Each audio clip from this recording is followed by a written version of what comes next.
Good morning. Bennett, I think we can start. Good morning.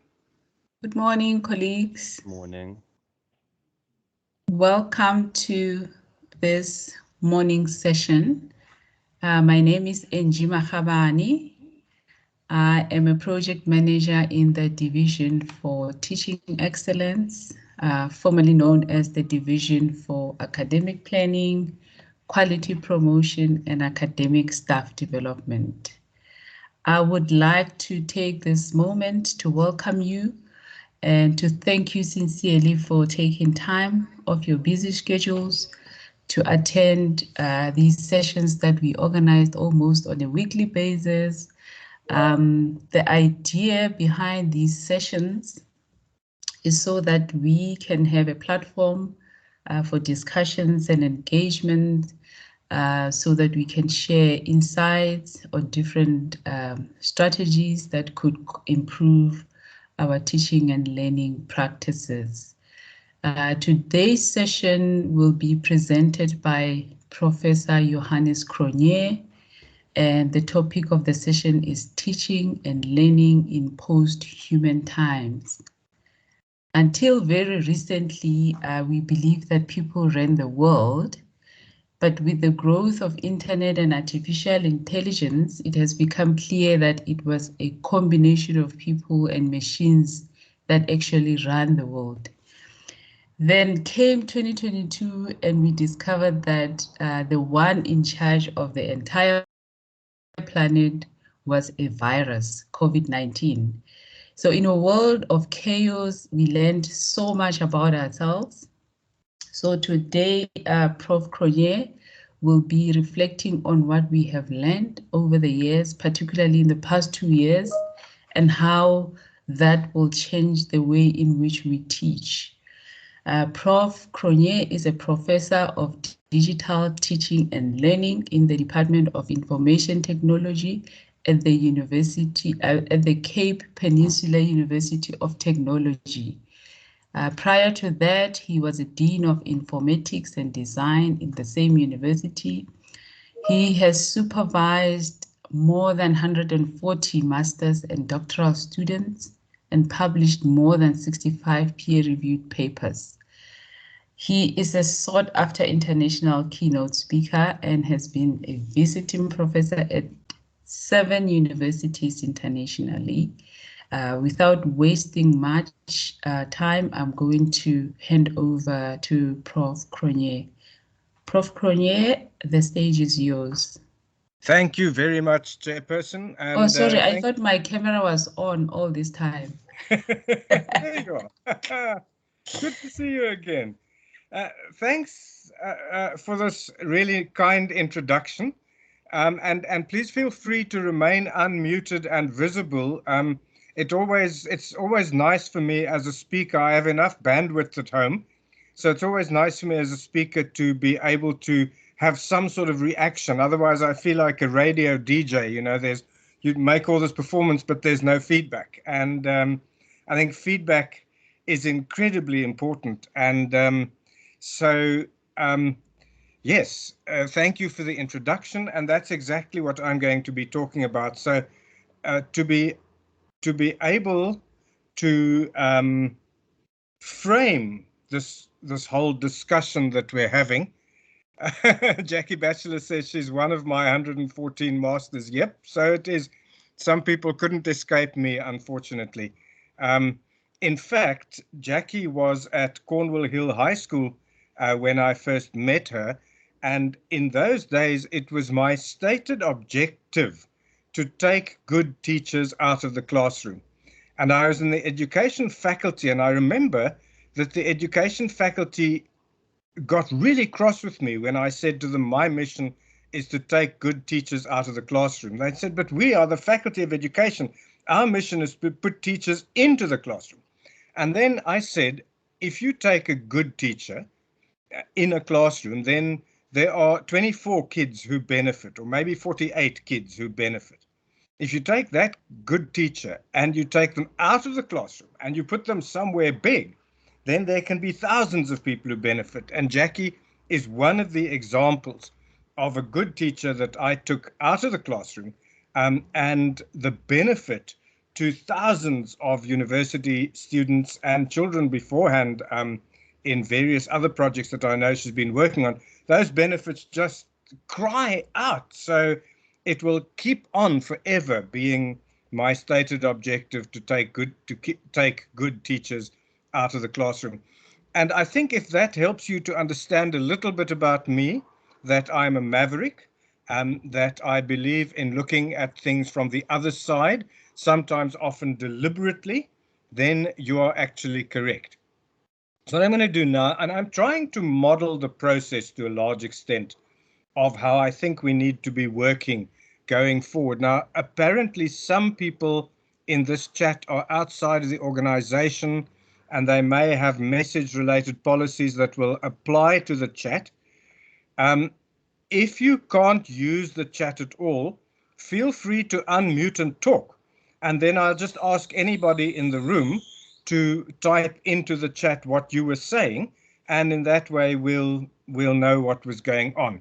I'm not sure whether this platform has the ability, as Zoom does, to make closed captions immediately, but that doesn't matter. So, ladies and gentlemen, good morning. What I'd like to do as a first exercise, and I am a socio-constructivist, so a lot of what we'll be doing will be that we will do an exercise and then we'll reflect on that exercise and see what we learned from that specific exercise. So the first exercise is that I want all of you to spend 5 minutes reflecting on the most important lesson you learned in the last 24 months. And then to write and type into the chat box, or otherwise to talk to us so that we can see it, to write down your story using this formula. Once upon a time, people believed that something, but I thought that maybe something else. And so I did some stuff and I found something, and that will change the way in which we. So that's what I want, and it has to be very short, not a single sentence more than about, let's see, how many words have we got here? Not a single sentence more than 15 words, and the total not more than about 70 words. So to put my money where my mouth is, Jabu is waiting in, we'll admit Jabu, to put my money where my mouth is, copy.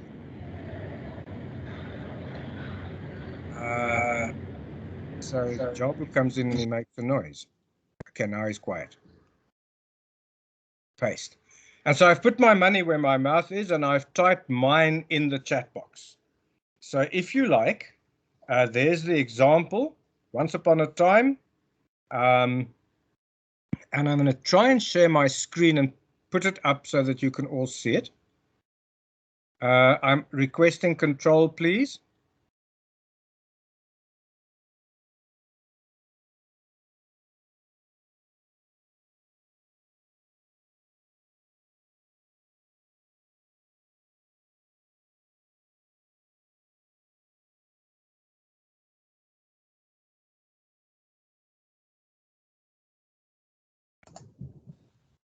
Johannes, you should have. Hi there. Oh, Hi. sorry. I was Yeah, just going to say about the share thing, but I think Angie, if you want to do that. Yeah, I see you now. Your request for control was not accepted. Dismiss. I'll try it again. Let's see what happens. It didn't come through. I didn't see it. Okay, request control. Let's see again. I'm requesting it now.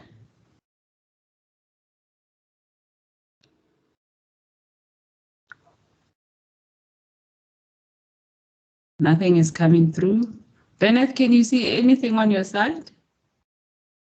Or anyone, any colleague, do you see any request for control on your side? No, not at all. Yeah, it's not happening here. There's no. Sorry, Prof. What are you trying to do? Let me just see if I can help you to I'm navigate. trying to share my screen, and the moment I do, You should be able says... to share your screen. Oh, So I go control, and I see the screen. No. Oh,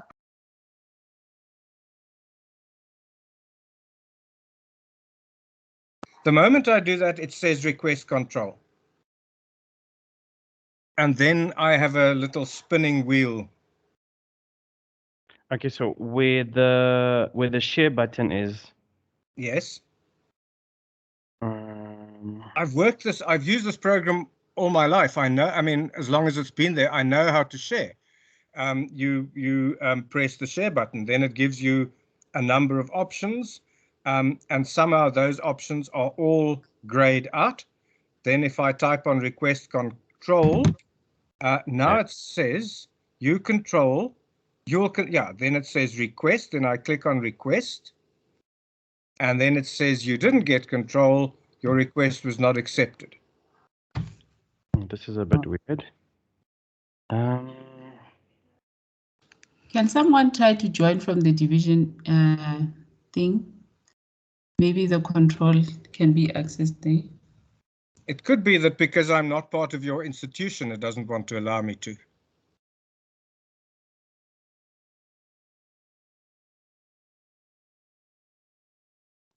Prof, what are you wanting to share? Is it something that you need to be in control of, or can we share it for you? It's my Blackboard courses and things like that. Do you know what? Don't worry at all. I'm not going to have technology mess around with me. I can do without that for the time being. And then what we might do is actually I will send you a link to Blackboard Collaborate, and then we'll all go to Blackboard and work there when we want to work. That's the best workaround that I can think of. But in the meantime, I'm not going to. It's. Prof, can we try again to request control? I joined from the division email that sent out the invite. Maybe I'll be able to do that.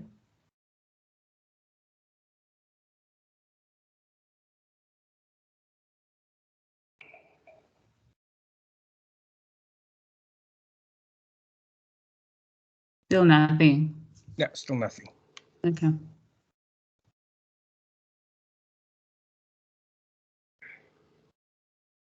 Okay, let's not waste our time on fighting with technology that isn't currently working. If you will please now type that sentence of yours into the chat box. Let's have a look at what we know and what we can say about your recent lessons learned in teaching and learning. So you can scroll up in the chat box. Once upon a time, people believed that, but I thought that maybe, so I did some stuff. And I found some stuff, and that may change the way in which we.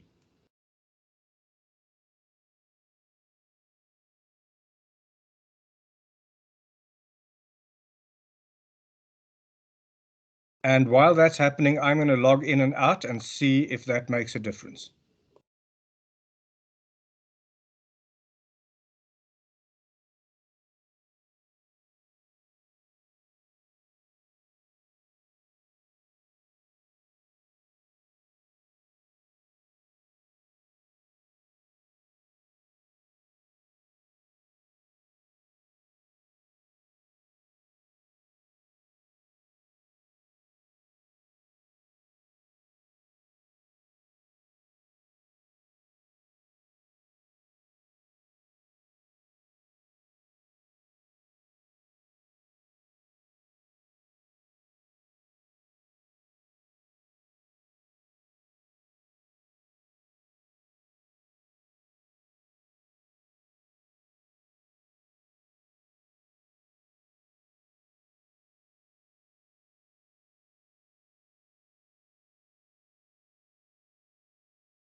Colleagues, you can type in your response in the chat. Yeah, please just type it in the chat box. I noticed that I'm back again, and it tells me I'm presenting, but it's not putting anything on your screens yet. I can see that. So don't worry about that. I'm hoping you can hear me. We can hear you, Prof, and Okay, see you. very good. Very good. So then I'm going to see if I can get to your chat again, and if I can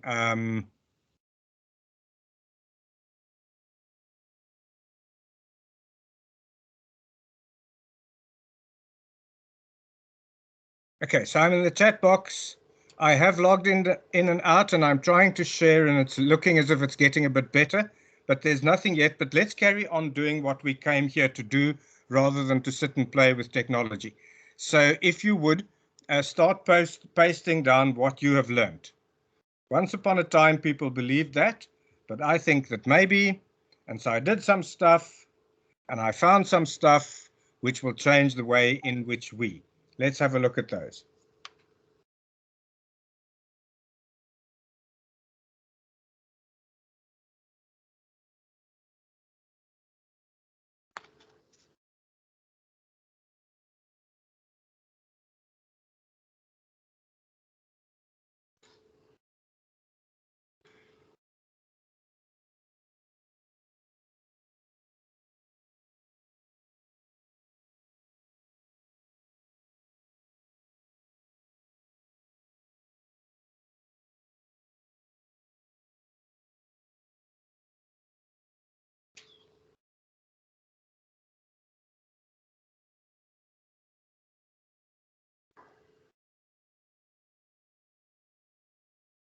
And I'm still not seeing you.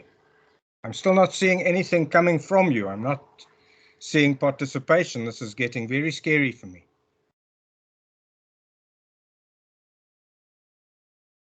Johannes, we're just a bit slow, but we are here. Okay. It's 5 sentences. By this time, you will have expected your students to have written an entire question paper, exam question. It's been 20 minutes, you know.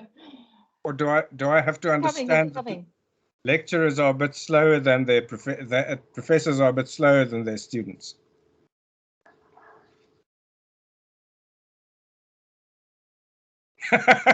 He says we're at-risk students. Yes.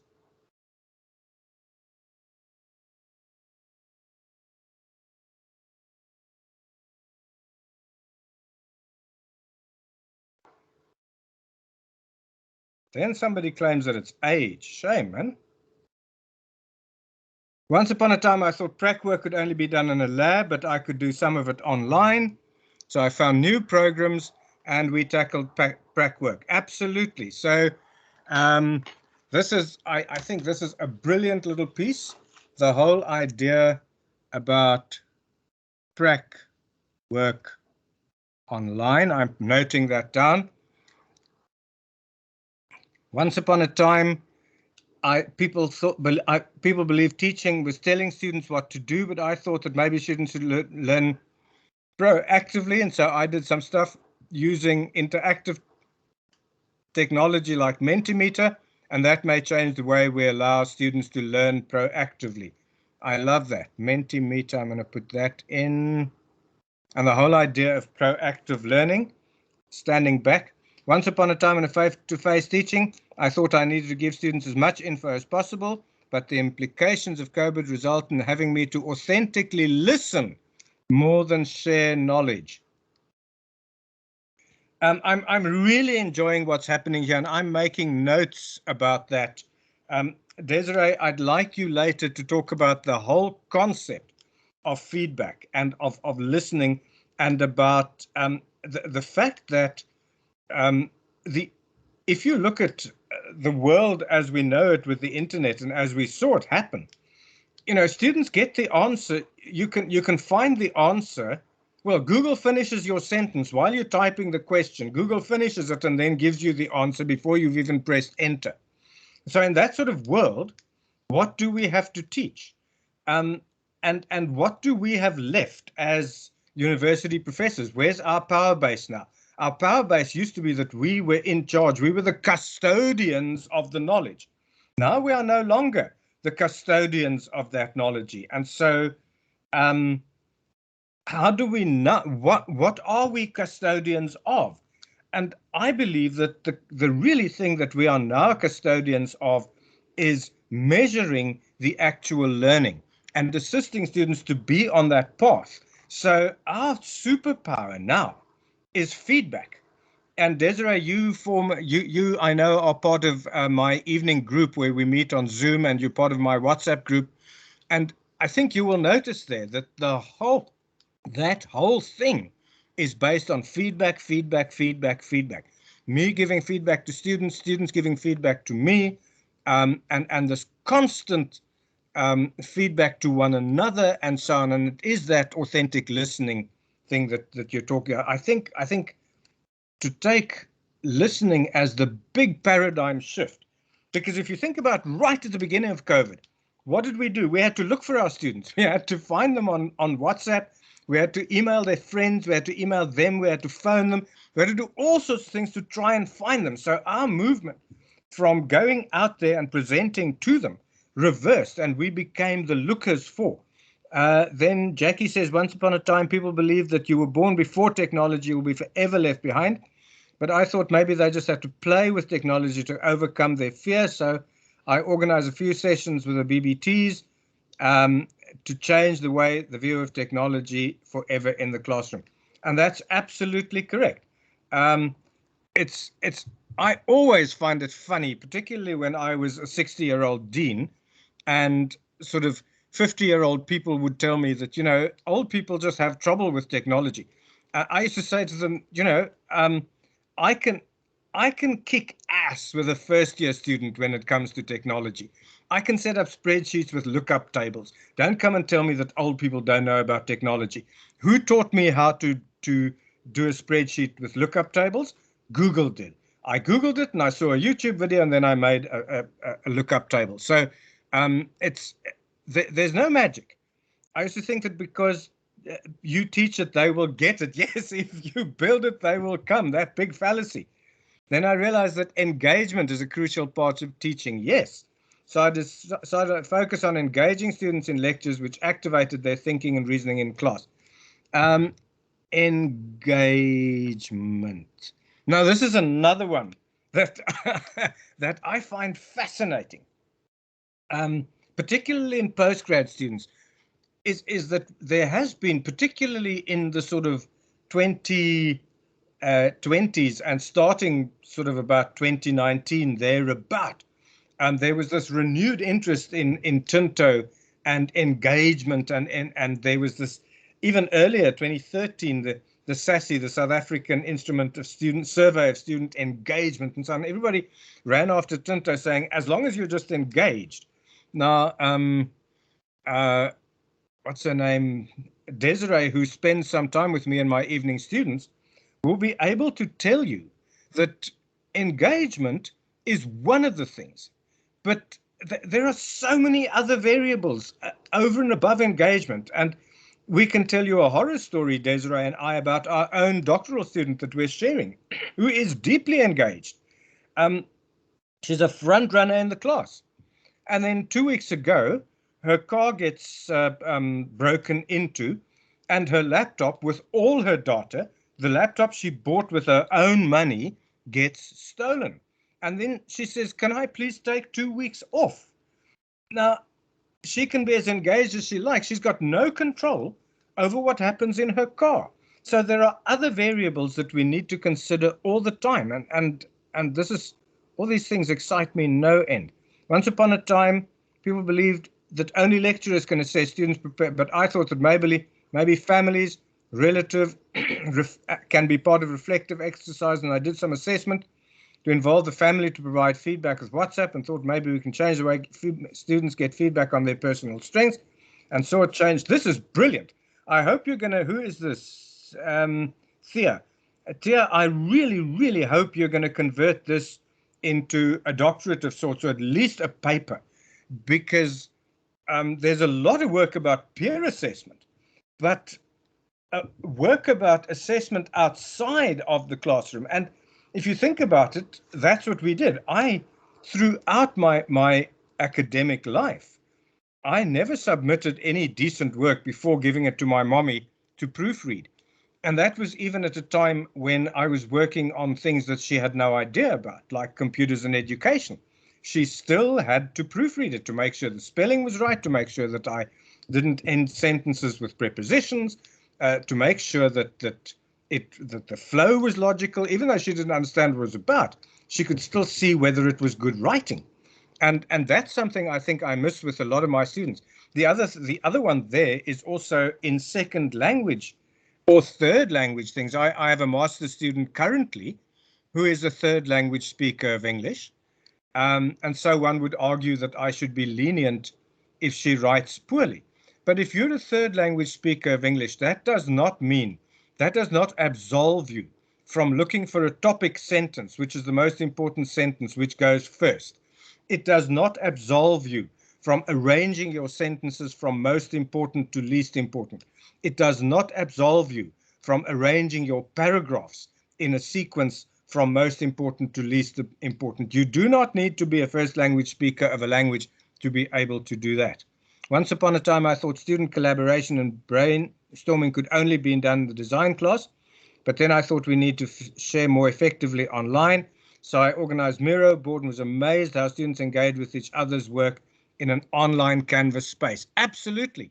And you think that once that I'm sure that some of you know this now, Audrey, that even when you get back to face, you're going to find that you actually need some sort of technology. The students need to bring a laptop to class, otherwise they can't access and they can't see each other's stuff.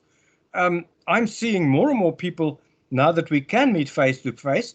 And well, let me tell you the story. It was about 5 years ago. My wife and I were sitting on the bed, both with our laptops open and doing various things. And we would email or WhatsApp links and things to one another. We're sitting right on the bed next to each other, emailing things back and forth, because that's the best way to get it across.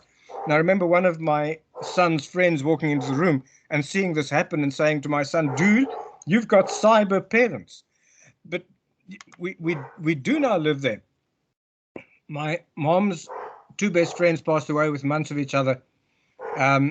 She told me she was lonely. I signed her up to Facebook and Skype and she took off.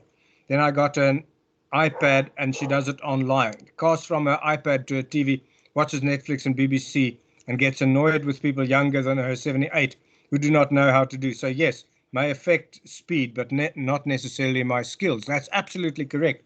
I remember a few years ago when my mom was about 78, she was visiting us and she told my son to take her to the bank on a Saturday morning, and they got there and there was this incredible queue, and my son says his heart sank to his shoes, not knowing he's going to be in this long queue. And my mom walked past all the queues right to the back where there was the bank's internet portal, and she logged in and she did her banking and she said, now let's go home. And he said, I thought, that's my granny, that one. And then I said, yeah, but why didn't you just log her in from home? And of course, both of them felt like real idiots for not logging in from home. And yeah, my mom is 86 now, and that's exactly where it is. And she's on Facebook, and we do WhatsApp video together and so on. And what we're planning now, the boys and I, is that we're going to put her on Zoom so that we can record, and we're going to ask her to start telling our family stories to us, so that we can be together there. I think you're beginning to see, are there any more people who want to share any of these, or do I move further? And I want to put here then, what are the takeaways that I have here? Is online, both of these is online and contact together. I think that's where I want to start us off in our little discussion, and then we'll see what we do next. Is that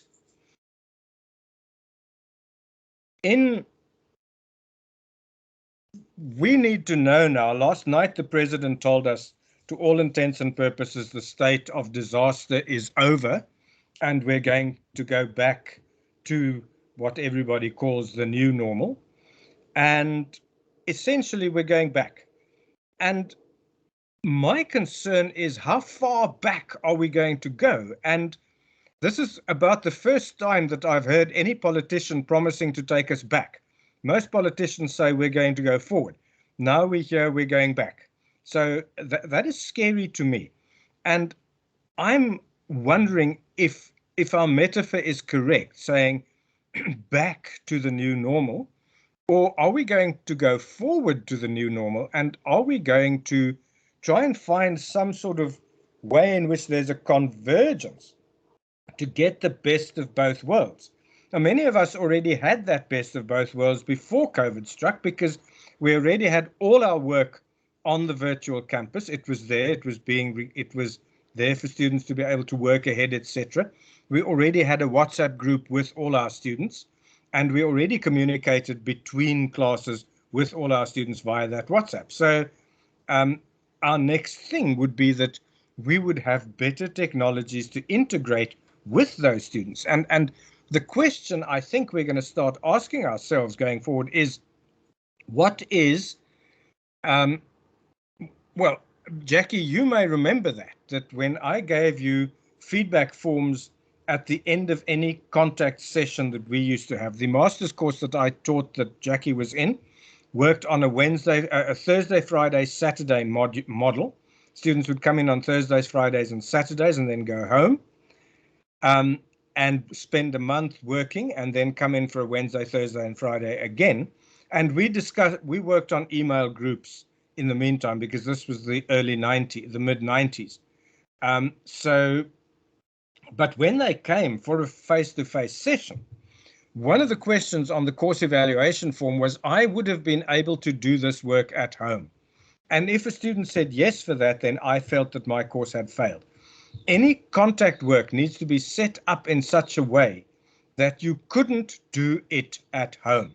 So it needs to involve some sort of immediacy, and I'm beginning to think that, unfortunately for us, any work that we give students should be set up in such a way that we can do it both in contact and at a distance at the same time. So some students, there was a discussion in my department. Hi, Jackie. There was a discussion. Johannes, can I just interject here Yes. briefly? Because I think this was so many years ago, decades ago. But what I remember vividly from those master sessions, because they were quite late at night. I mean, we went till 10 o'clock Yes. usually. So it was quite, so there was an incentive to actually attend, in the sense that it wasn't just what we took from Johannes as a lecturer, but it was about what we took from each other, and that high level of interaction. Because that made us come to the class, you know, because if you're working all day and your class is from 7 to 9 in the evening and you carry on till 10, you know, you need to get something from it. So the amount of energy that went around the room wasn't just one directional. It was actually from everyone, and we built a shared understanding, basically, because we all had an opportunity to contribute and build new knowledge. And we shaped that as the sessions evolved throughout the 2 years. I think it was 2 years of these classes. So I had a lovely recollection of those times. So that was marvelous. And I distinctly, and I told people that, I recruited students for what they brought to the class, not for what they could receive from it.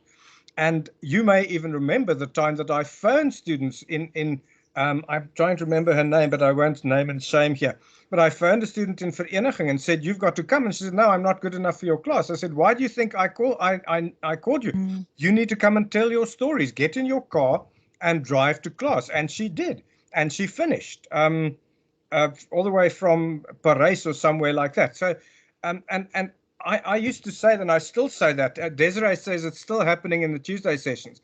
I used to say that at any given moment in my classes, there is somebody else in class who's better at that thing that we're talking about than I am.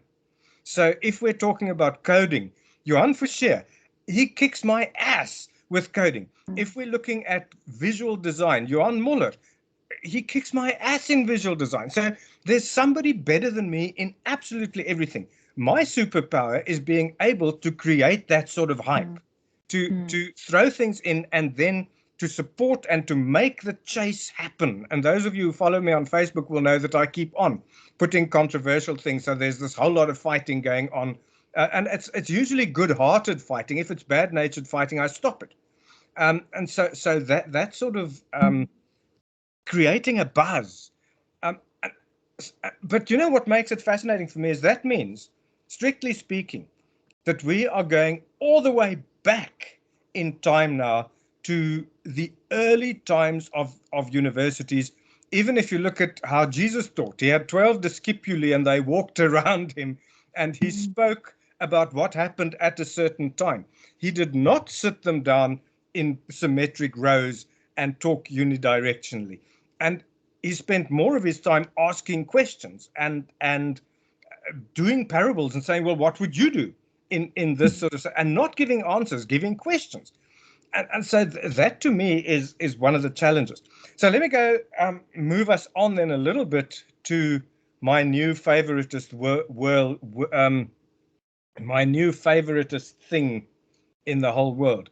And that's, and for that I must thank Andries du Plessis and a professor of the University of Mpumalanga, who asked me to write an article about my work in the context of post-humanism.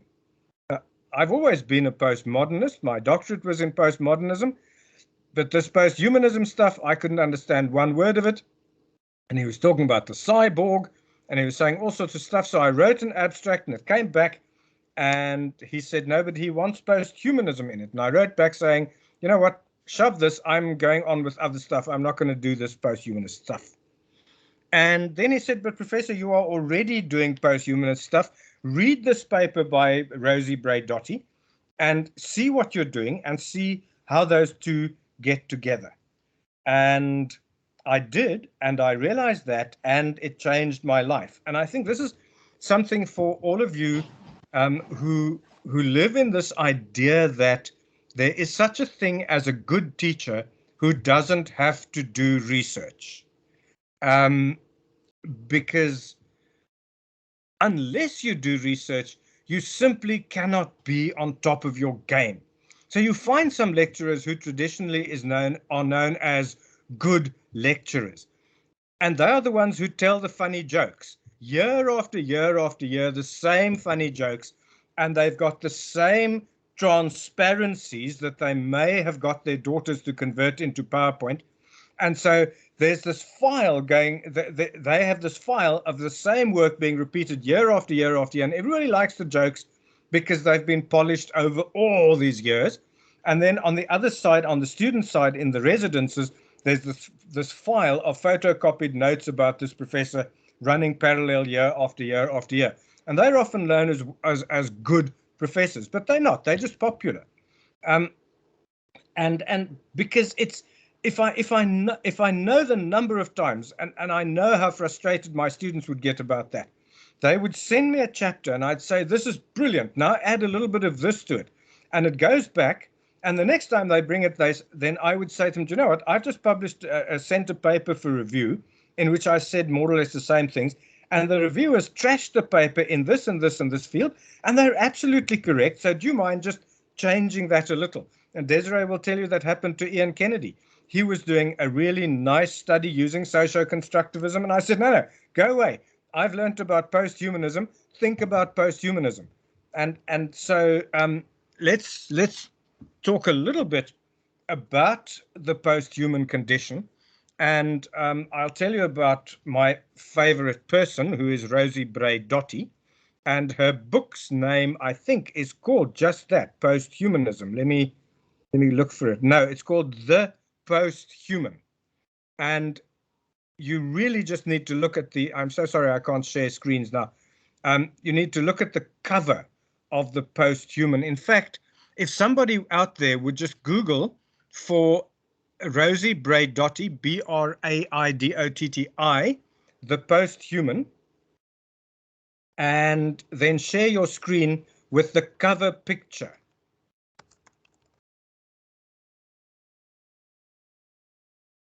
There you go. Thanks. Who was so quick? That is amazing.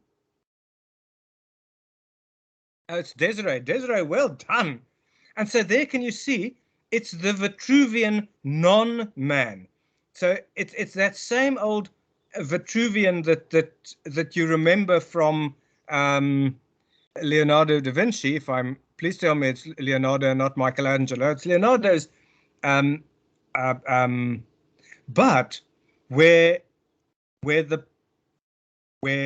Leonardo's guy is the human. So Braidotti has a number of phases. She talks about the pre-human phase.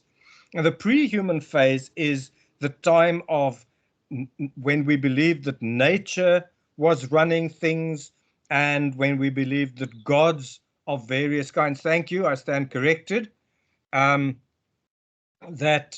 nature was running things, and you had to sacrifice a virgin to the fountain so that the fountain wouldn't dry up, and you had to sacrifice your son to the dear Lord to show that you love him, and so on. So there was all this whole thing about gods and mysterious things running our lives, and that we had very little control over it. And then came this whole, almost the birth of man, and the whole belief that man was in charge of everything. And Braidotti makes it very clear here that man is not generic for human.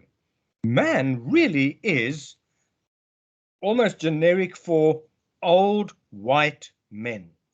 And old white men were the rulers and the owners of everything. Old white men possessed land. Old white men possessed slaves. Old white men possessed wives. Old white men possessed animals. They possessed children. They owned. And from there on, they started developing machines, and those machines progressively became their tools with which to subject everybody under them. And so the time of humanism is the time of the supremacy of man. And then, with the development of much more sophisticated machines, and do you sometimes just realize how a very, very simple machine can suddenly change the whole way the world works? When I was in early high school, suddenly you started getting women bus drivers. And I remember thinking, this is the weirdest thing. How can a woman drive a bus? And of course, the reason was power steering. Before that, it was just physically difficult for most women to drive a bus, and so there wasn't a critical mass of women driving buses so that would be an acceptable thing. Then suddenly, because anybody could now turn that steering wheel, enough women could do it so that it became a critical mass, so that people started believing this is doable. And so around the Second World War, when we started realizing we cannot actually win the war with hard machines only, we actually need soft machines also. And that's at the time when the Enigma machine was made, and various code breaking machines, and also code developing machines. And those were very often programmed by women. And the reason they were programmed by women was that men were needed to be killed. So men were good for killing and getting killed. If you needed thinking done, that had to be done by the women. And so the women wrote the code that, does somebody want to put in into the chat box the name of the guy that I'm looking at? Turing. Alan Turing. Alan Turing is credited with breaking the code, etc. But his entire team was a group of women who broke those codes for Turing. Obviously, he was also part of that. But now you see what's beginning to happen. That war was not won by machines, by man, by humans. The previous wars were always won by humans who were stronger or more than the other humans and were able to kill them. Now suddenly a war came that was actually won by a computer. It was an analog computer. It consisted of a lot of wheels and dices. And in fact, the final D-Day landings, for the D-Day, there's a brilliant, I'm typing into the chat box, Veritasium analog machines. There's a YouTube channel that you really need to follow. It's called Veritasium. Veritasium is the element of truth. It's a little guy who always wanted to be a movie maker, but his parents wouldn't let him. So he became a doctor of nuclear physics. And then when he became a doctor of nuclear physics as his parents wanted, he started making movies as he wanted. So this is very important for us from an educational perspective, and I'll talk a little bit more about Veritasium and his perspectives later. But the tides for Dunkirk, for the D-Day landings, the tides were worked out with an analog computer that consisted of a set of pulleys, and they were therefore able to land at a time when the Germans did not expect them. And that's how they could actually make it. It's absolutely astounding. So what that suddenly meant was that what rules the world is no longer man. What rules the world is a combination between people and machines. And that is known as the posthuman. And as you know, a combination of a person and a machine is known as a cyborg. And so people started realizing piece by piece that actually the world is run by cyborgs. And what sort of cyborgs was there? Well, the biggest cyborg, the cyborg that won the American election, it consisted of Donald Trump and Facebook. Those two, that machine, the machine called Facebook, and the human being called Donald Trump, fused together, managed to win the American election through the algorithm. And the algorithm is the way in which machines talk to other machines. Ladies and gentlemen, you must please type in the chat box if I'm way off topic and boring. But I'm wanting to set up here where we're going as far as our education and our teaching and learning, particularly at university, is concerned.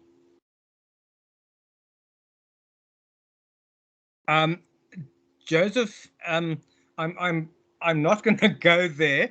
You can read Rosie on that, and you and I can have a separate chat, because I think this is already a bit scary, just to let people know the difference between humanism and post-humanism is already difficult for people. So to come to humanism and transhumanism, a little bit difficult. And what I'll do is I'll ask Desiree. Desiree, at some stage, Monica de Ruvo said she wants to run a workshop on post-humanism. And then maybe we can ask that to be covered there, and then we can invite these same people who are in the room with us now to attend that with us. And that might help. Okay, so people are saying this is medium to interesting, so I'll carry on with some mindless rambling on the post-human condition. So now what's beginning to happen is that this combination of us and the algorithm is what starts running the world. And those who liked President Trump unfriended everybody on Facebook who didn't like President Trump and did not like any messages that praised President Trump. Those who didn't like President Trump liked all the anti-Trump messages and unfriended all the pro-Trumpists. And the algorithm simply said, what you give me, I will give you more of. And so America has never been more divided than it is now. And the reason it was divided is the algorithm that allows them to move further and further and further apart. It's absolutely fascinating. And this is being done by a combination of people and machines working together. And so that brings me to and again, you must tell me if I've done this before, but what the definition of learning. So many years ago, I was sitting in a lecture in an MBA class. Nogal, I was doing half an MBA, and I sat there, and the lecturer, the professor there, who was a professor of industrial engineering, actually said, "What is learning?" And I was sort of horrified that he might ask me, because anybody will know that as many professors of teaching and learning there are in a room, so many definitions of learning there will be. And some will talk about cognitive connections in the brain and various things. And then this professor made it very easy for me, and he said, learning is being able to do something afterwards that you couldn't do before. And I thought, what a brilliant definition of learning. That's how you know it. That's what we measure. Many of us don't actually measure learning. We simply measure competence. Can a student do this? We don't know whether the student knew it before. Yes, the social dilemma, Joseph says, social dilemma, absolutely. That just explains the whole cyborg concept. You see, a cyborg used to be a combination between a human brain and a machine. So it would be somebody with iron legs or something, like Oscar Pistorius would be a cyborg because he's got machines for legs. But now the cyborg is a much bigger interconnected network of things. Now, so anyway, so the professor said learning is being able to do something afterwards that you couldn't do before. And I was very happy, and I started using that definition. And then we moved down to Cape Town, and I started doing the thing that I do really well, which is getting lost. We Cronjes actually budget additional time so that we can get lost in that additional time. And so in that, and then my wife found this app called Waze, W-A-Z-E. I'll put it in the margin, at least in the chat box. And Waze is the most amazing app. It's a GPS navigation app. You type in where you want to go, and it tells you how to get there. But the amazing thing, you even get lost with Waze. Yes, you're right. Waze, because Waze doesn't tell you where you want to go. Waze tells you where you tell it to take you. And that's the problem. Sometimes I get to Church Street, Kuils River, when I wanted to go to Church Street, Stellenbosch, but I take responsibility for that. Oh, yes, okay, so Waze does sometimes have a problem between 330 meters. But the point is this, that before Waze, I had to budget half an hour to get lost. After Waze, I am able to predict within 2 minutes when I will be there.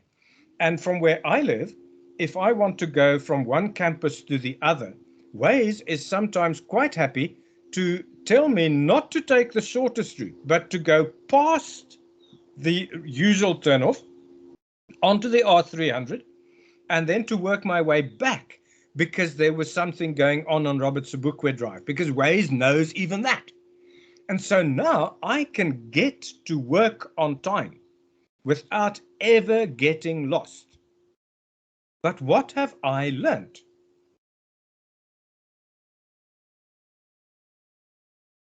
You see, there's no new neural connections that formed in my brain. I'm still the same easily able to get lost person that I've always been. And then I was asked to do a lecture on learning 3.0, and I have no idea what it was, so I Googled for it. And I came across a blog about learning 3.0. And there I realized for once, when I learned about rhizonomic learning, I learned for once that actually the learning, what has changed, there is still learning, but the learning, the locus of the learning, the place, I just write down the word locus, L-O-C-U-S. That would be a nice that would be a nice starting word. That would be a nice starting word for playing Scholardle or even Wordle, but Scholardle would be really good. So the locus of learning has changed. What I mean by locus of learning is where the place where the learning takes place. And where the learning takes place now is in the algorithm. So I'm not learning. Waze is learning. Waze is learning more and more about me. Waze is learning more and more about where the pothole is. So it will give you the 30 meters, but next time you go, it'll be a little bit closer. And as you drive the road more, Waze gets more and more accurate because Waze is what's learning. It's the whole algorithm. It's the whole system that's learning. And that is where the whole idea of learning changes, where we really need to rethink what we do in a classroom. And so Joseph says connectivism is rhizomatic. Absolutely. Ladies and gentlemen, I want to give you a 10-minute break because we've been going for exactly an hour. And I know that people are taking their power back and they're no longer allowing their bosses to run whole day Teams meetings. So we're going to stop for 15 minutes at 10 o'clock, for 10 minutes at 10 o'clock. But what I would like you to put in the chat box, I did a presentation with UJ previously where the majority of the thing was about the rhizome and rhizomatic learning. If you attended that workshop, please type in the chat box yes. And if you did not attend that workshop, please type in the chat box no, so that I know how much of that workshop I can bleed back into this workshop.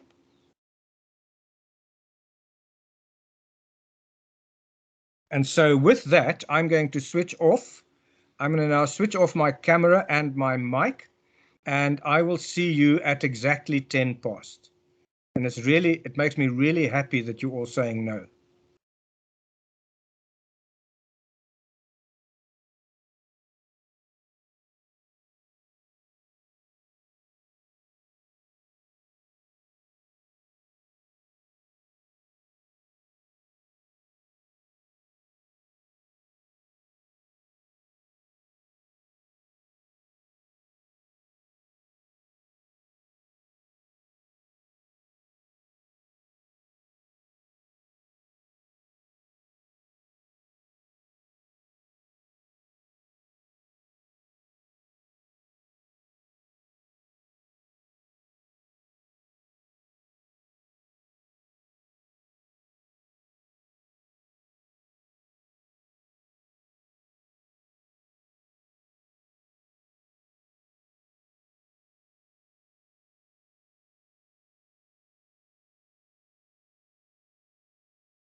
And we're back. Will people, will you just do some sort of reaction in the reaction box, whether it's a thumbs up or a little heart telling me you love me or something like that, so that I just know that you're all here. Good.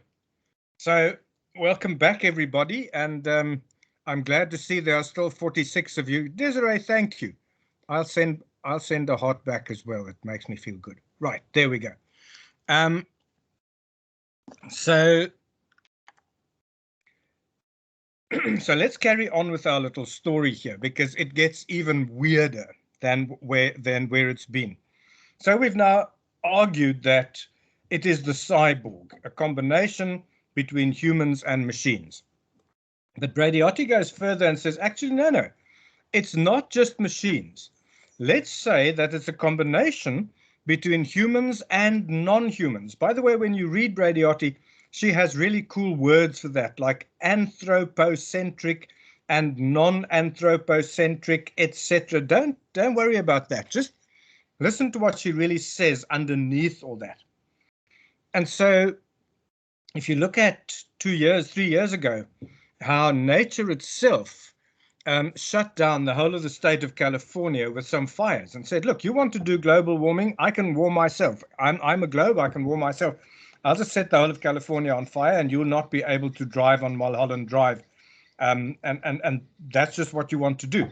But also we started harvesting nature more and more, realizing that we could make protein in a laboratory, etc., etc. And so the value of nature as the hand that has been given to nature in this whole process, to say, okay, so what is running the globe is a combination between humans and non-humans, and non-humans can be split into machines and naturally occurring phenomena, if you like. And of course, then the most fascinating thing in the world happened, where we were still debating whether humans were running the world or whether the algorithm was running the world. A little virus knocked on the door and said, hey guys, I'm running the world now. I am now God, and I present you with one commandment. And the commandment that I give unto you is, thou shalt stay away from one another, lest I kill just enough of you to scare the living daylights out of you. And that's what the virus said. And until last night, the ruler of this country was an invisible virus. And that virus made the rules. And so what was interesting for me was to see how the machines, people then thought, okay, let's start using the machines to try and beat the virus. And so now, we're playing rock, paper, scissors here. We've got the people with the machines wanting to beat the virus, and the machines saying, do you know what? I can take over the people using the virus, because all I have to do is create division between those who believe in the virus and those who don't. And then once we've got a sort of a further level, I can cause division again between those who believe in hydroxychloroquine and those who don't. And then I can make a division between those who believe in ivermectin and those who don't. And so the machines kept on playing these humans using the virus as their tool. And it was only once the humans managed to figure out a way of containing this virus with a combination of treatments, natural immunity, vaccine immunity, with this whole combination of things. Only then were the humans able to pull the balance of power slightly closer to their side again. And this I found absolutely fascinating, which brings me then one step further. Just comment from you guys about, I've just written an article with Christian Kapp, where I looked at how just the same way as a religion develops around a god, where you would have Catholics and Protestants and various other divisions. Exactly the same way religion developed under the virus. And that brings me to another concept, which is not Bradyotti's, but it's something that we need to be very serious in developing our curricula. I'm hoping, Desiree, this is being recorded because maybe Bongi should listen to this as well. And that is that not only have we moved into a post-human environment, but we have also moved into a post-truth environment. And by a post-truth environment, I mean that suddenly multiple truths have erupted. And we could either say that I really hate that there's no feedback. If you guys would just put something in the margin saying, Professor, you're talking a bunch of rubbish, or yes, I agree with that, or just a word of what I'm saying that rings true with you or something, if I can just get a little bit of feedback, because I'm getting really lonely up here. So to indicate what I mean by post-truth, because you see, this is our problem as university lecturers. What is our job? Our job is we are primarily researchers. And to have that, we have students who become the benefactors of our research. And research is a desire to find the truth. That's what it is. So universities have one thing only that we do. That is, we are finders and custodians of the truth. And so thanks, Rula. This is very exciting. If it is relevant to your study, that's so cool. So we as university lecturers are custodians of the truth. But now here's the problem, is that the truth has become incredibly slippery. The Americans, when they chose their president, you will remember Mark Twain said about America, America has the best government that money can buy. And good, I'll have to start reading those as, oh, you guys are, yeah, I'm going on sabbatical on the 1st of April, so I'm really looking forward to that. So America has the best government money can buy. And the Americans had the choice of voting between two truly evil people, Donald Trump or Hillary Clinton. And there was no truth that said Donald Trump is good, Hillary Clinton is evil, or other way around.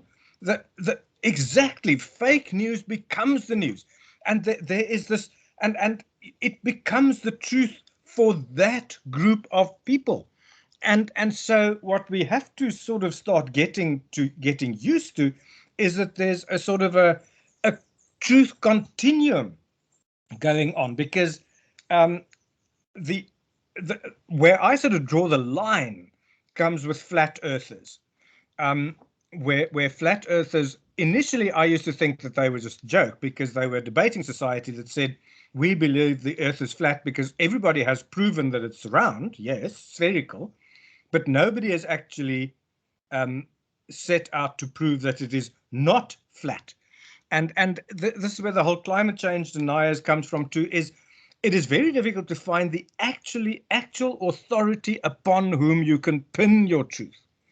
And to put that into a really nice context for you right now is those of us teaching anything with current affairs, if we are journalism professors, if we are history professors, if we are geography professors, anything where we're dealing with current affairs, even economics maybe, and we look at what's happening in what some people call Europe now, the war in Europe, which if you're in Russia, you're not allowed to call a war, the little trouble they have in the south there, if you're in Russia. There are at least two truths, two competing truths here. One truth is that the West, America, NATO, and its various allies have for years and years and years been goading Russia because Russia has oil.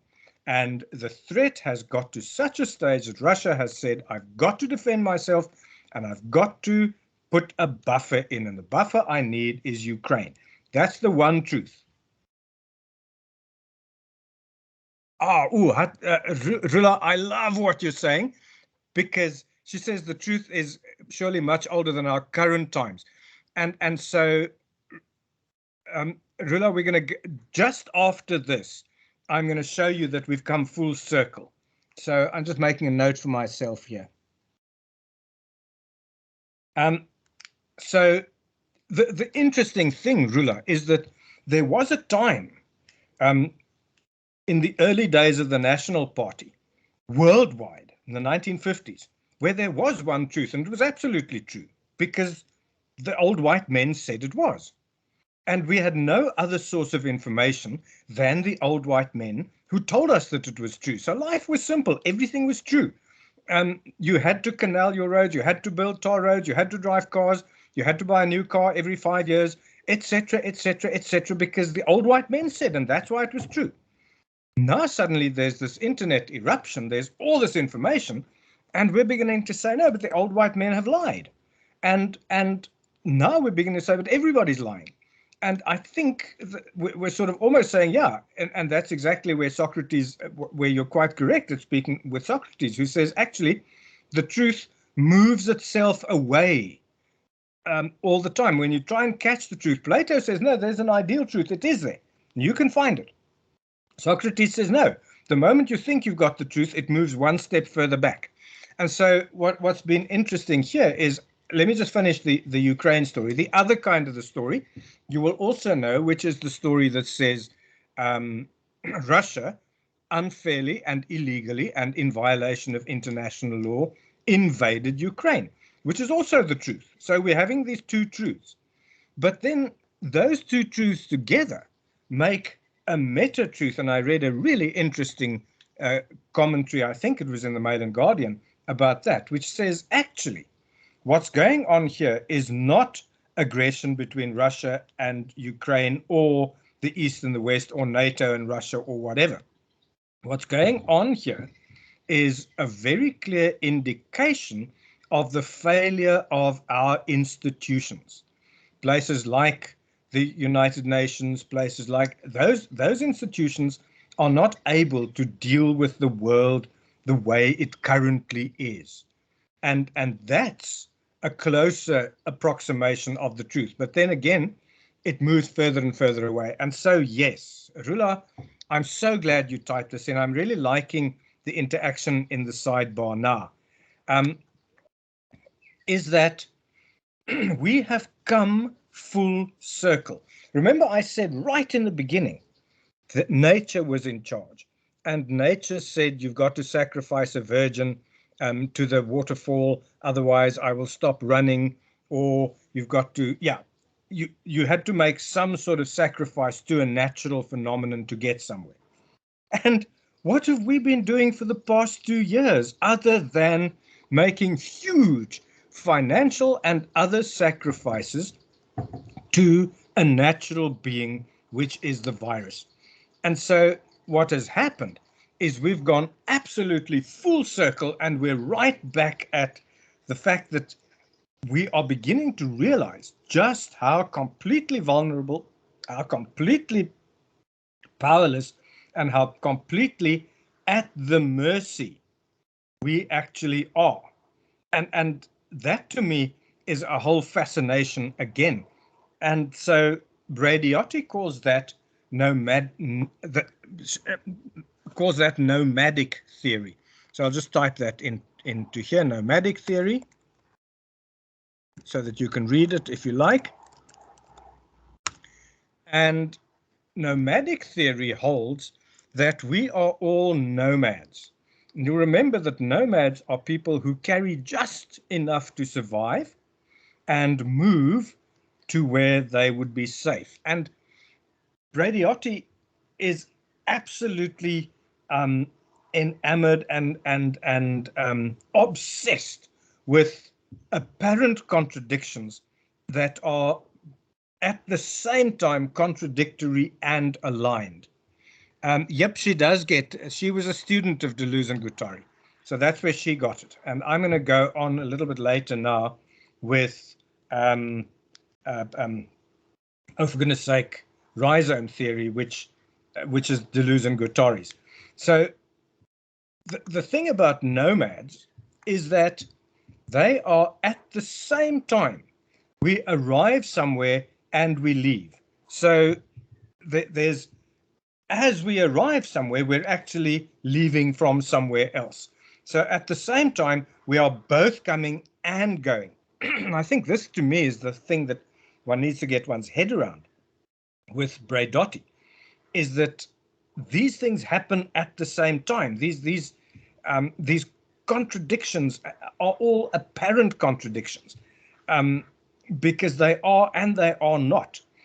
And so again, this becomes fascinating for me. I'm just thinking in the design disciplines. I've got a student now, Desiree will know, who's looking at the field of graphic design right now, where what does a graphic designer do, or then a communication designer, and do you involve your client? What is your situatedness in this area where you are? So that's the interesting one. So what Braidotti then talks about is, she says, so what we need to do is what we can no longer sort of do essays or analyses. She moves away from analysis and she talks about cartographies. And to me, this is a fascinating concept, and I've been using that in my own teaching. But for undergrad, for postgrad teaching, I make my students do verbal cartographies. Undergrad teaching, I've become an absolute fanatic of the mind map. So that my students do not do mind maps of the textbook. If you think about a mind map of the textbook, you put the title of the textbook in the middle, and then the title of the chapters on the spokes, and then the sub-chapters, and there you've got this big spider diagram. A spider diagram is not a mind map. What I make my students do is put themselves in the middle, and then topics in that textbook that relate to them. The bigger the relationship, the bigger the relationship, the closer the relationship, the closer they put the topic, and the stronger the relationship, the thicker they make the line, and the more the content, the bigger they make that bubble. And so every student has a completely different looking mind map to every other student. The nice thing about the mind map is that it is really easy to grade, because I grade it in not sufficient, do it again, or sufficient, or distinction. So they get 0 or 50% or 100%. And then I look at the amount of work that it would have taken them to make that map, and that's the weight I put on Blackboard. So they would get, for a little mind map, just introduce me to yourself and your family and so on, so that I just know who you are. That mind map would get you 5 points. If you do it well, you get 5 points. If you do a bad job of it, I'll give you 3 points. And if it's not, I'll tell you to do it again. But on the other hand, if you do a mind map on the concept of inclusive design, that mind map will be enormous. They would have to draw it on, if you had to have it on paper, it would be at least A3, and it would be highly complex. But again, and for that, I might give them 20 marks, 10 if they do a moderate job, and 20 if they do a good job. And then at the end of the year, they may end up having 850 marks, which I then divide by the total possible marks that they might have get, and that's their final mark, because the university still wants marks. I don't care about marks. I have an unlimited amount of marks that I can give students. So I really don't have a problem with the marks I give them. So I use mind maps as cartographies with my undergrad students, and it works remarkably well once they've stopped being scared of it, and once they realize that they can't really go wrong. And now I must go on to the next one, which then brings us just to some sort of way of understanding our position, and if as researchers, and what I'm enjoying with you guys is I'm talking to you as academics, which means I'm talking to the teacher in you and to the researcher in you. And so what resonates very nicely with the cartographies and with Deleuze and Guattari's rhizome theory is the whole concept from Bruno Latour and others of actor network theory. So just to explain to you briefly, what we know is that we have actors. Everybody and everything is an actor. So let's give you an example. We've got a classroom, a studio. Everybody sits working in the studio, and there's a door. And everybody who comes in leaves the door open. And that makes everybody in the room very cross. So what is making people cross is the open door. So the door is an actor that acts to annoy people. Every person who walks in is an actor who acts upon the door to make the door annoy people. So what we do now is we go and fetch a spring, we attach the spring, and the spring shuts the door. And now suddenly the problem has been solved. So what you noticed there is that you had actors in imbalance, which creates a tension in the network, and that tension in the network led to reduced productivity and reduced comfort in the network. But it also led to an action, and that action was to install the spring to shut the door again. So what we know from that is if there's no tension, then there'll be no activity, it will be dormant, and if it's dormant long enough, it will be stagnant. On the other hand, if there is sufficient tension, there will be growth. And so the addition of the spring to shut the door is an example of how there was growth in the system. The system is now greatly improved, its efficiency, its effectiveness, everything works better because the various actors have been aligned and their activities have been aligned. So again, this as an instructional designer, I think this is a really cool thing for us to remember is what are all the actors, what are all the activities, and what are all the relationships between those actors and activities, and what are the tensions, and how do we create those tensions? And so when one develops authentic tasks, and when that's exactly what you want to do, you want to activate, and Jackie, that's you were talking about those evening classes. I gave you a task that you couldn't do alone.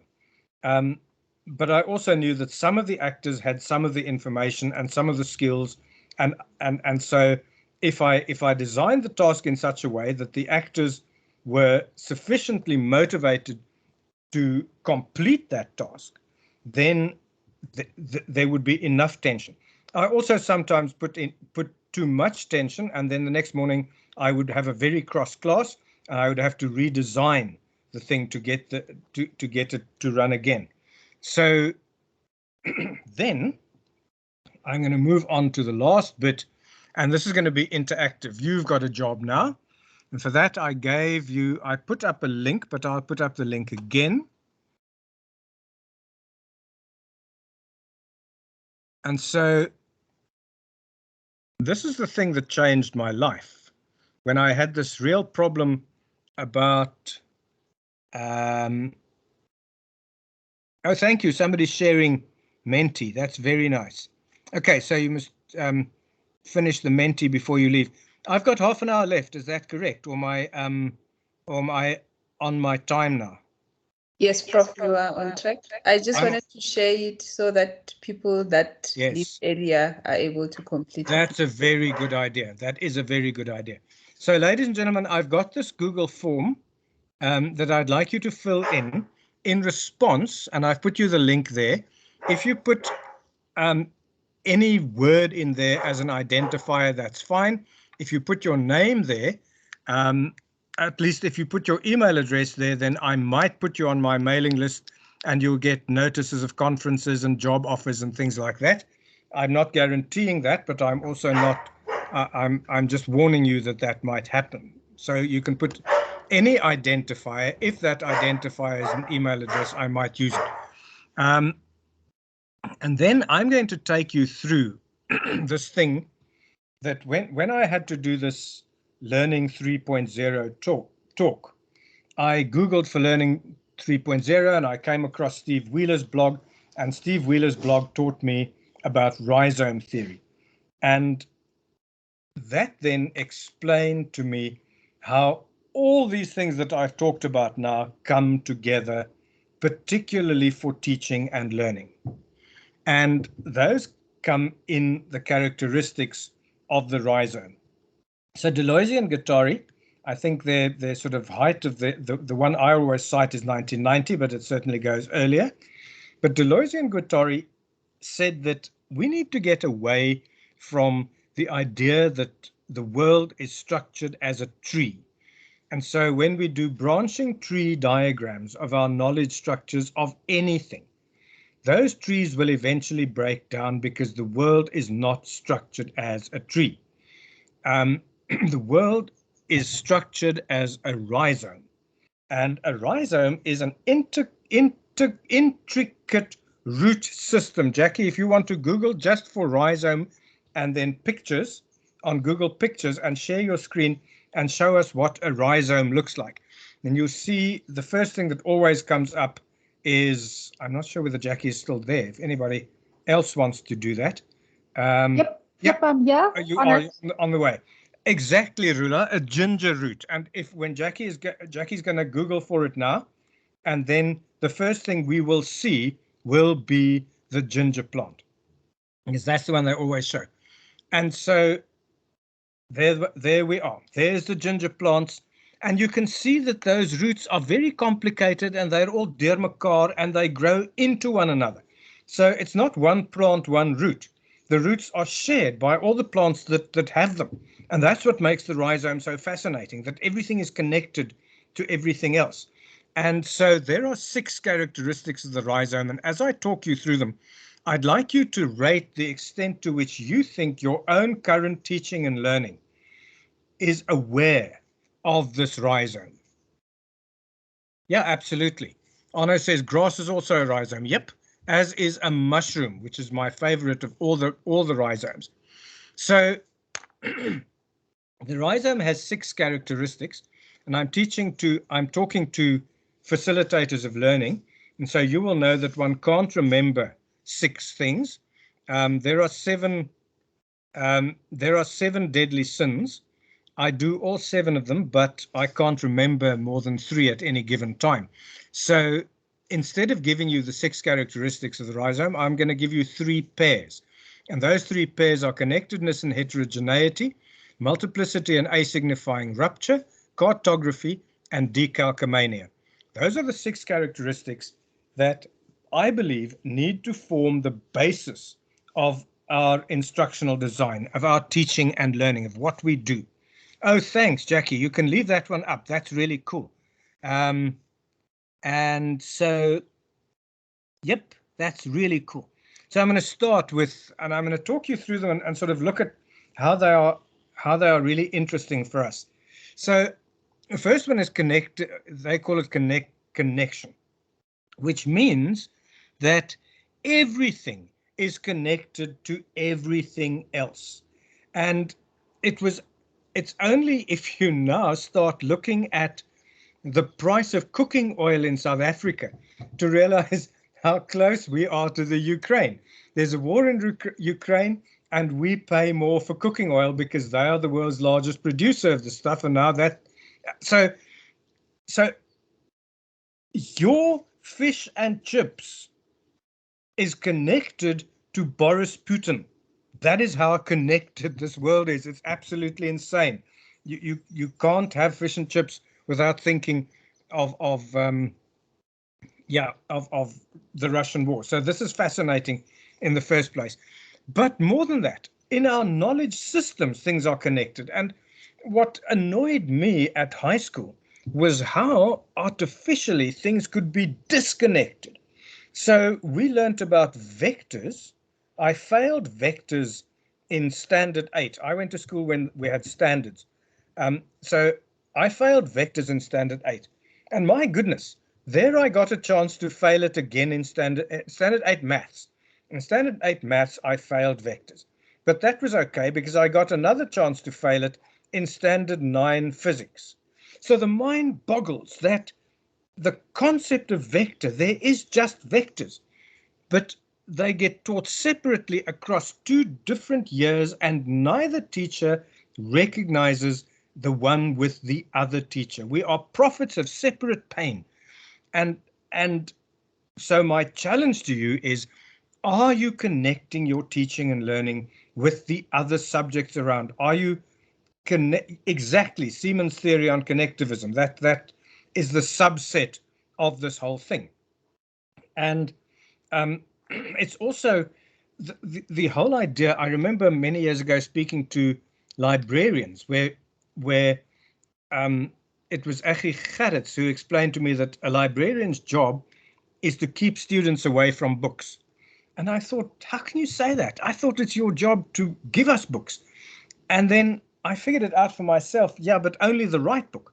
So if you've got 1 million books in your collection, then there are 999,099 books that I do not want. It's just that one. So you've got to keep me away from way more books than you've got to give me access to. So it's always thinking the wrong way round here. And so whereas in the past, it would be a librarian's job to know her collection, it has shifted to being the librarian's job to know her connection. She needs to know which user to connect with which information. And in your learning, and that's again why I use mind maps, is that I need my students to connect the various knowledges in their textbooks, but also connect that with their world. So they put themselves in the middle, picture of yourself. If the subject is urbanization, then I want to know, are you a recent urbanite or have you always been urban? What does your urban environment look like? What does your rural environment look like? All that goes onto your mind map. Where do you find the information? In the textbook. So you've got to read the textbook to a level of understanding to be able to plot yourself against that. And that's way more than what a test could teach me. Okay, so that's the first one. Now, what I'd like you to do is just in terms of your own learning design, to what extent are you teaching with due deference or with recognition of connection? The next one is heterogeneity. Heterogeneity means difference. Everything is different from everything else. And so I always, when I do talks in public, I sort of hold up, I wonder if I can do that here. Yep. I can hold up 2 pens, and you might argue that these 2 pens are identical. They are identical in every respect. So they're the same, but they're not, because this one still works and this one's run out. This one has my left fingerprints on it. This one has my right fingerprints on it. So they are not the same. They are different. But where it becomes, and now one is lying on the floor, so it's even more different. So where this becomes important in our teaching and learning is 2 things. How do we make our class sufficiently different that it will attract our students' attention, that they will pay attention to us rather than to Facebook, or, okay, students don't do Facebook anymore, Instagram or TikTok or whatever. And if I'm going to have my own TikTok stream to teach my students there, how am I going to make my stuff sufficiently different that they will actually listen to it? So that's the heterogeneity, the fact that things are always different from everything else. And so this is where English teachers or language teachers, when I was at school, we would sit in class and our English teacher would teach us about die comma, the comma, and our Afrikaans teacher would teach us about die comma, but nobody bothered to teach us the difference between the comma. It's used significantly different in English than it is in Afrikaans, but people just, it's a comma, so let's go on. So in heterogeneity, it's make your work different interesting by making it different, and also show the differences, because All the student needs to know is the difference, and then they've learned. So to what extent are you activating heterogeneity in your own teaching and learning? So that's the heterogeneity. The next one is multiplicity. Multiplicity means that the multiple is the unit. And this is very exciting because this is, there's a hand up. Thanks. Yippee, hand. Hi, Prof. Yes. I'm loving the conversation, and I don't want to be long, but I thought seeing that we talk about difference, this may be a good opportunity. I've experimented in my class with collaborate learning, where and flipping my classes. So there's quizzes and reading beforehand, and the students then come, but they've got infinite time to complete the quizzes. Yes. And then we come to class, and it's a very large class, 220 students. I hand out flip charts and markers, and we draw. For example, a gallery walk. Maybe you're familiar with a gallery walk in groups. It takes about half an hour to get all the students in groups and the pens and the things. And they make posters, and we put it up in the class. And I then went and assessed the quizzes and realized, oh my goodness, these, the marks is 20, and I asked using something like Mentimeter for word clouds for the students' feedback. And the concern was we're having fun, but we're not learning anything. And comments such as, where's the notes? And that sort of thing. So being very radically different, if I can call it that, makes the students very uncomfortable. So I'm trying to find a middle way between doing a little bit of passive teaching and then adding these elements, because these are also first-year students, I have to add. So maybe the expectations coming to universities, the professor talks and I must sit and make notes because they ask, where's the notes? And so it's very unnerving, because I also feel I'm not teaching the students anything, because if I look at the quiz results, they're failing those. So, I don't know what to do anymore. I feel like I want to go back to talking or actually just slides. Marita, what you're saying resonates absolutely. And I'd love it if Jackie came into here, because my panic with working with that class that Jackie's been talking to you about is that I always wondered whether they learnt anything, because all they did was have fun in the background. And I thought, did they learn anything? And then, but then eventually I sort of realized that they don't have to be professors. They just have to be masters. They just have to move a little bit. And then when they did their presentations at the end, I would always realize that they'd moved way further than they would have moved if I had just taught them the stuff. They are actually further on. But then Cheryl Hodgkinson, whom Jackie also knows, gave me some good advice, which I will give you, and that'll help you. And that is that she said, Johannes, you are so all over the place that you frighten your students. So please give them structure. And so what Jackie will also know is that they always used to get a comprehensive set of notes saying, these are the outcomes, this is the rationale. So there was this very structured document that they could go back to, but they never did, because they started developing, trusting the process and moving into the flow. What also is very useful, what I am doing now, my university bought LinkedIn Learning, and I just find relevant LinkedIn Learning material, but not only LinkedIn Learning. I taught statistics last year. The last time I failed statistics was at master's level. And here suddenly I now become a statistics lecturer. And I taught an excellent class, and my pass rate was very high, because I went onto YouTube and I found really good little video clips that taught every one of those things. And then I went to an online textbook, and I found really cool exercises with worked answers, and it was in the public domain, so I could give those to the students as their questions and answers. And so I was able to fake an entire statistics course by selecting the right things. And so I think what your students are looking for is a backup. And if you're able to provide them with a backup, and you can just point them to it, and they'll feel safe, and I promise you they'll never use it. Put a tab on it and you see they won't use it.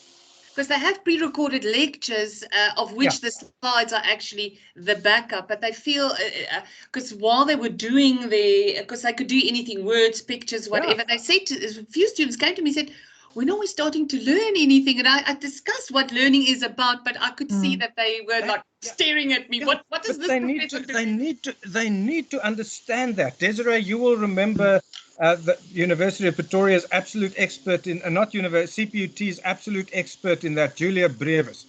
Julia Brevis is probably the world expert in putting a student in the ideal state of total confusion. And that is the ideal state of an academic. The ideal state of an academic is not absolute knowledge. The ideal state of an academic is absolute distrust and confusion and wonderment. We need to be astounded, and we need to say, what's going to happen next? So if a student says to you, I know exactly, then you need to say to the student, then I have failed in my purpose with you. So, but what does confuse them is that they don't get told that explicitly. They need to know that part, and that's how I dealt with students who came and complained about Julia Brevis, which they did often, was to say, Mrs. Brevis puts you in the state where you should be as a designer. You should be in a state where you question and you wonder and you're never sure. Because if there is a simple single answer, then we could teach you that at a trade school. And that's the difference between a university and a trade school, or the army.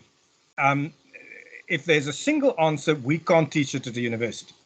And so, Jackie. Johannes, yes, I want to just jump in here because I'm also conscious of time. But I think it is in managing that tension in the classroom between that levels of discomfort. When it becomes so uncomfortable that they feel inhibited in a way of what they're learning, I think that's the one thing that you need to manage. And the other thing is that they need to trust the content that they are generating themselves in the artifacts and use that as the basis of learning. You know, so it also increases their confidence in their own abilities. You know, when we teach from a textbook or from slides, and they're generating work, they don't value their own work. But once you seed and use that user-generated content and you set your assessments, and I made a note here, we also need to think of what are we measuring when we are, how are we measuring the learning? What learning are we measuring? You know, so if we're going back to sitting a quiz according to what was set in the curriculum as external notes that we are expecting them to absorb, as opposed to setting the assessment based on the content that they have generated that speaks to the curriculum. So they trust the gallery wall posters because they use that as the artifact of learning. You see, the manifestation of their learning became visible in a way. The other thing is, if you're supposed to learn from your mistakes, then you should be encouraged to make them. And our whole marking system is to discourage mistakes. Now, what Monica de Ruvo does is she lets her students write a reflective journal at the end where they have to list their mistakes and what they learned from those mistakes. And they get graded for that. So the bit that we spoke about now, which I'm really happy about, is multiplicity. Multiplicity is the whole idea that the multiple is the unit. So in this whole Russia-Ukraine story, all three of those stories make up the multiple. It's not either or, it's both and. And so there is this all over where the multiple becomes the unit. And so,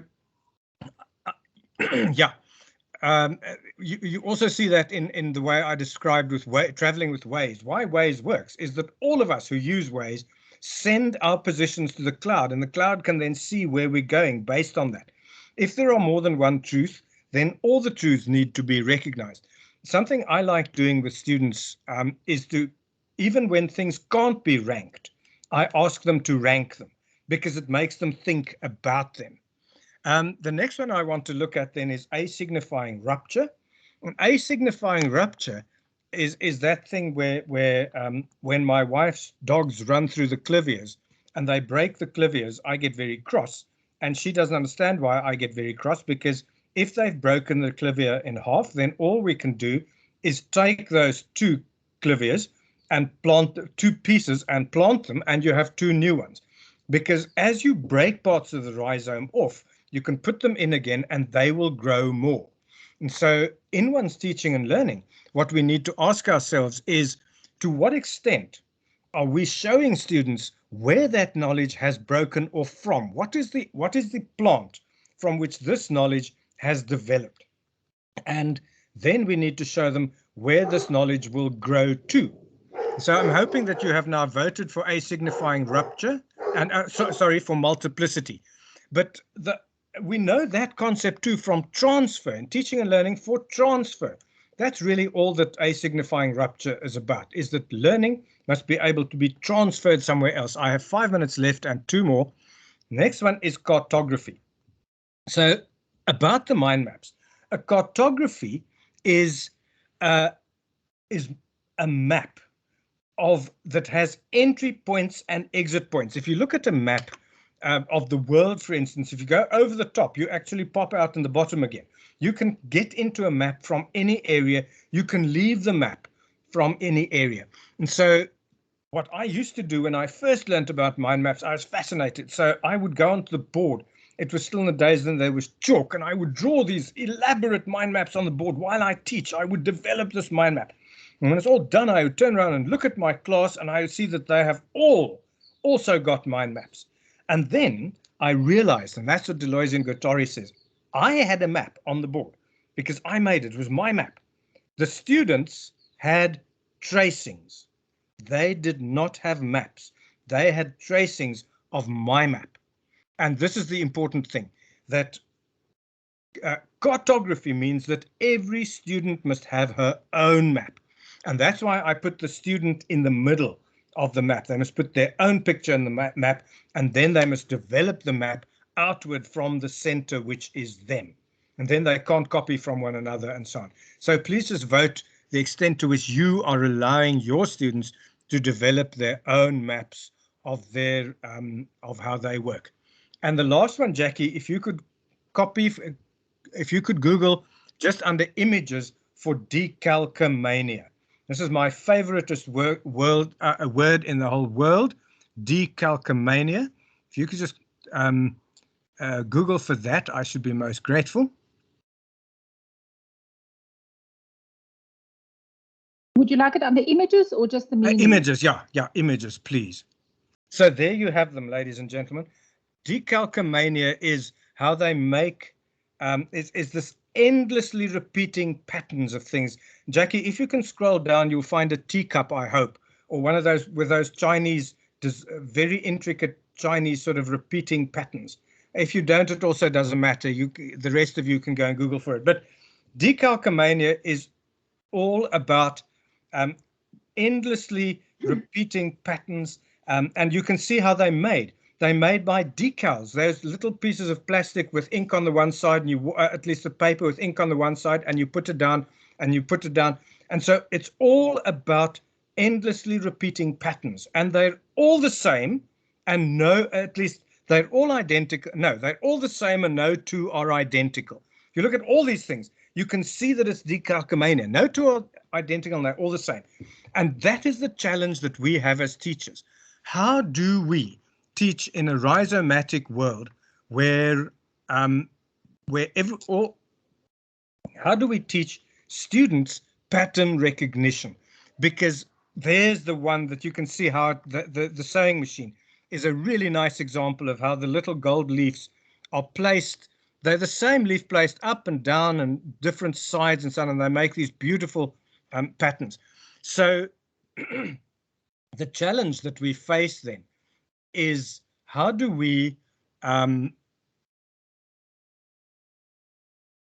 so the challenge that we face then is, how do we teach our students to be able to be pattern recognizers? Because if you can recognize patterns, then you are able to predict. And those are the people who succeed, the ones who can predict. If I sell this product, this is how much money I'm going to make for it. That's what people want from university graduates, is all the time to predict. Ladies and gentlemen, that then is my hour up. And I'm going to ask you to vote for decalcomania, vote for cartography. And then I am going to ask Jackie, I'm going to send her a link, and I'm going to ask her just to post this link. Jackie, I'm putting the link in the column, and that will give you a Google form. And this Google form actually shows you what you voted, or the result of all the people who have voted thus far about how this rhizome theory works in teaching and learning. So this is with about 1,024 respondents, of which you are some. And there you can see that we all believe in the connectedness.